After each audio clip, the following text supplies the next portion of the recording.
Olá, meus amigos e minhas amigas. Como vocês devem estar sabendo, a Ucrânia atingiu uma terceira ponte em Kursk. E hoje, segunda-feira, eles disseram que alcançaram seus objetivos na incursão. Segundo Kiev, essas pontes são responsáveis por fornecer suprimentos para as tropas russas. Segundo Zelensky, eles teriam tomado mais de 80 assentamentos numa área que chegaria a mais de 1.150 quilômetros quadrados. Bom, independente de qualquer coisa, esse foi o maior ataque em solo russo desde a Segunda Guerra Mundial. Mas parece que o mesmo discurso de Putin para ampliar o controle da área próxima a Belgorod está sendo usado por Zelensky. Ele disse que o objetivo desse ataque na região de Kursk, que faz fronteira com o leste da Ucrânia, faz parte de seu plano de criar uma zona tampão, uma buffer zone, e desgastar a máquina de guerra de Moscou. Em sua mensagem no Telegram hoje, ele afirmou que a Ucrânia está alcançando seus objetivos, além de afirmar que hoje pela manhã mais soldados russos foram feitos prisioneiros, adicionando, segundo ele, mais soldados ao que ele chamou de fundo de trocas do país. Sobre as pontes, ontem, domingo, o chefe da Força Aérea de Kiev já havia comunicado sobre a destruição de 2 pontes para enfraquecer a logística russa. E hoje, na segunda-feira, a própria Rússia confirmou que uma terceira ponte sobre o rio Sein foi atingida e danificada. Analistas militares dizem que essas pontes são importantes para as linhas de suprimento das tropas russas que estão defendendo a área. No seu discurso domingo à noite, Zelensky havia dito que as tropas ucranianas estão criando uma zona de amortecimento ao longo da fronteira com a Rússia, parte do que ele chamou de ações máximas de contraofensiva para enfraquecer o potencial militar de Moscou. Veja o que ele falou. Tudo que causa perdas ao exército russo, ao Estado russo, ao complexo industrial militar e à economia deles, tudo isso nos ajuda a evitar a expansão da guerra. Mas enquanto isso, do outro lado, lá no leste da Ucrânia, a situação também está complicada, especialmente perto da cidade estratégica de Pokrovsk. Apesar dos avanços na região de Kursk, as forças ucranianas estão tendo que se defender em Pokrovsk, uma cidade que antes da guerra tinha cerca de 60 mil habitantes, e é um importante centro de transporte para as linhas de suprimento ucranianas, em boa parte da região de Donbás.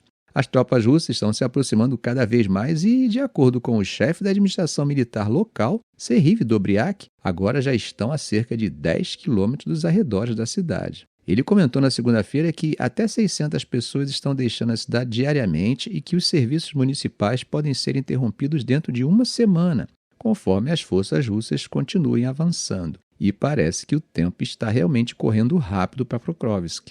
Eu digo isso porque Dobryak fez um alerta de que os civis em Pokrovsk têm apenas 1 ou 2 semanas no máximo para evacuar, considerando a velocidade com que as tropas russas estão avançando. Como temos comentado e compartilhado mapas de geolocalização, a frente de batalha em Pokrovsk tem sido a área com os combates mais intensos no leste da Ucrânia. E na semana passada foi registrado um número recorde de confrontos. Apesar da capacidade das autoridades de evacuarem pelo menos 1.000 pessoas por dia, apenas entre 500 e 600 estão saindo. Ainda há cerca de 53 mil pessoas, incluindo quase 4 mil crianças em Pokrovsk e nos assentamentos próximos, isso segundo o governador regional Vadim Filashkin. Ele também falou que o toque de recolher em áreas próximas a Pokrovsk, como Minohrad, Selidov, Novohridivka, foi reforçado e avisou que é provável que o toque de recolher seja endurecido em outras localidades também. A situação na linha de frente é realmente difícil e o governador Filashkin enfatizou que as famílias com crianças estão começando a ser evacuadas à força na área de Pokrovsk. E realmente a situação é séria. O Estado-Maior da Ucrânia relatou 145 confrontos nas últimas 24 horas, com 45 deles acontecendo na direção de Pokrovsk. Outra área que tem visto combates intensos é Toretsk, que fica a cerca de 47 quilômetros de Pokrovsk. A pressão russa por lá também está aumentando e o chefe do exército, Oleksandr Syrsky, afirmou que continua a luta intensa na direção de Pokrovsk e que as forças de defesa estão fazendo tudo o que é necessário para proteger Toretsk. Gente, mas tem mais. A Rússia anunciou que suas forças capturaram a cidade de Zalizny, localizada na região de Donetsk, no leste da Ucrânia. Esse avanço faz parte de uma ofensiva maior contra a cidade vizinha de Toretsk, que está cada vez mais intensa.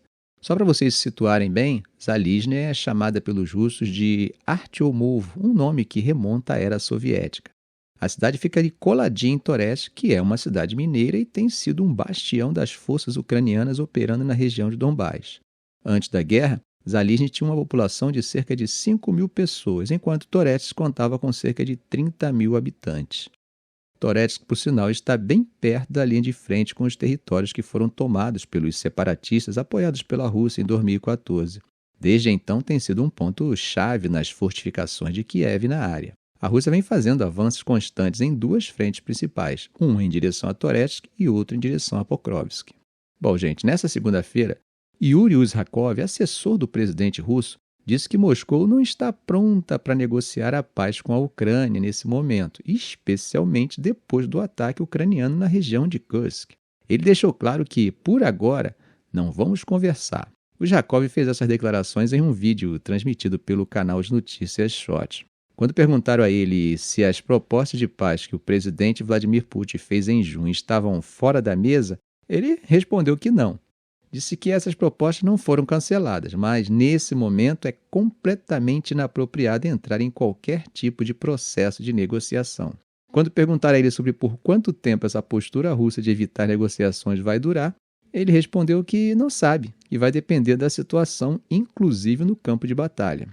Só para vocês lembrarem, em junho, Putin afirmou que a Rússia só encerraria a guerra na Ucrânia se Kiev concordasse em abandonar suas ambições de entrar na OTAN e entregasse a totalidade das 4 províncias que Moscou reivindica como suas.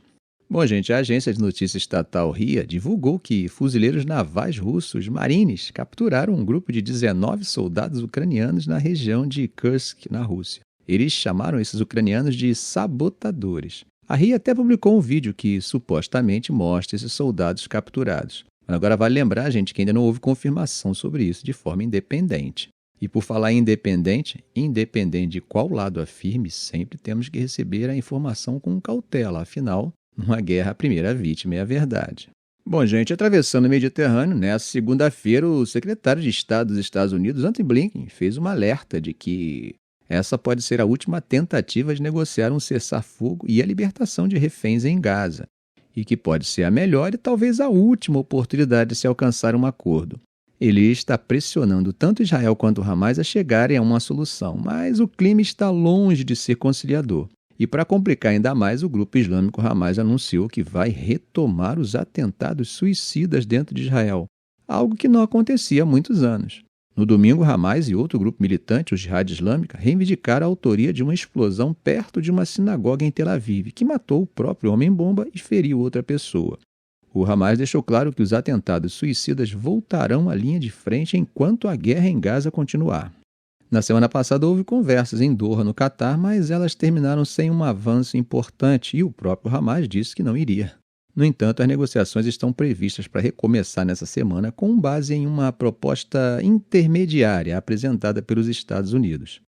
Na manhã de segunda-feira, Blinken se encontrou com o presidente de Israel, Isaac Herzog, e o primeiro-ministro Benjamin Netanyahu.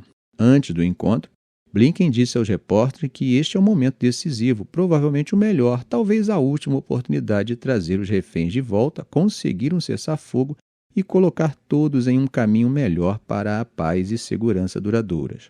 As negociações têm se arrastado por meses, sempre em torno dos mesmos pontos. Israel insiste que a guerra só pode acabar com a destruição do Hamas como força militar e política, enquanto o Hamas exige um cessar-fogo permanente e não temporário.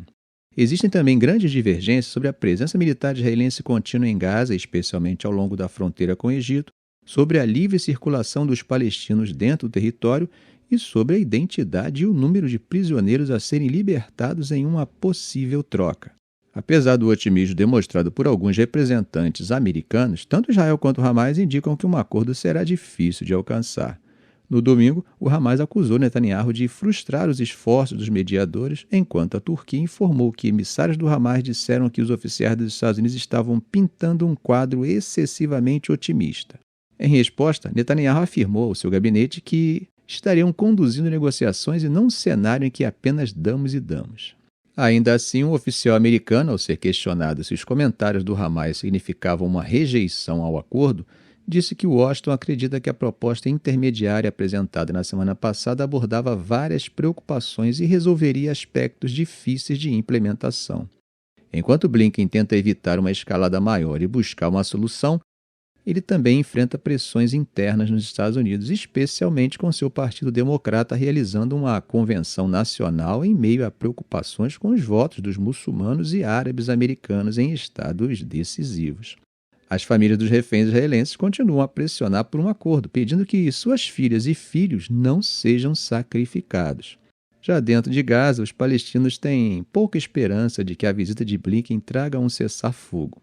Hanan Abu Hamid, deslocada de sua casa em Rafah, disse que eles estão mentindo para os palestinos para nos destruir mais e mais. Segundo ela, eles querem nos matar nossos filhos, nos deixar famintos e sem casa. Ainda disse que Blinken é inútil, que sua visita vai prejudicar o povo palestino. Blinken alertou contra provocações, pedindo para que ninguém tome medidas que possam descarrilhar esse processo que já é frágil. A visita de Blinken também ocorre em meio a novos ataques do Hezbollah no norte de Israel, perto da fronteira com o Líbano. Enquanto isso, os combates em Gaza continuam. Na segunda-feira, as forças israelenses avançaram ao norte de Khan Yunis, cortando o acesso entre a cidade e as áreas ao norte. Explosões intensas foram ouvidas e os bombardeios em Gaza não deram trégua, com ataques aéreos nos subúrbios da cidade de Gaza e no campo de Nuseirat, além de Khan Yunis, resultando em mais mortes de palestinos. Ficamos por aqui. Se esse vídeo foi útil para você, faça um comentário, compartilhe em suas redes sociais, dê um like. E é claro, se ainda não for inscrito, inscreva-se no canal e ative o sininho. Ok, gente? Um grande abraço do professor Arão Alves.